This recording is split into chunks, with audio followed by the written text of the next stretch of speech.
This is a project we want to introduce in Uganda, in Gulu, and there are many benefits that I will talk about later. But for now, I would like to show you what a grass cutter looks like. So maybe we could pull a brown one first. We can start with. Oh, there is one here. We can do some of them. They are not friendly. Oh, okay. Let's deal with the ones that Uh-huh. are. Let's bring the bigger one. Okay. Yes. So this is a grass cutter. This is a mature one. How old is this? This one is 3 years. This is about 3 years, Yes. and this is about 3 kilos, right? Yes, it's more than 3. It's more than 3 kilos. What do you can see?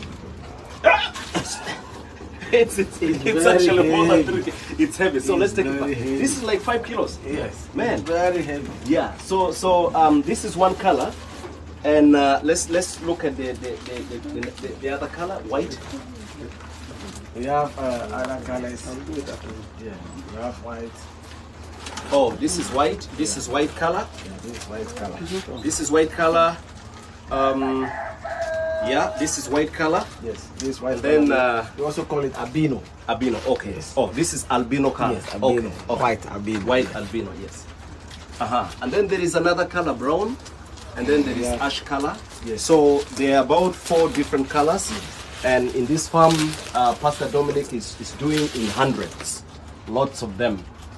Oh yes, this is brown, right? Yes, this is the ash. We have different. This is the ash. white.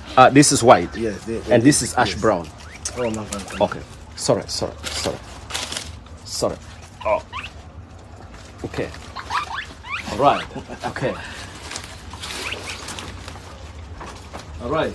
So this is exciting, and this is what farming is all about.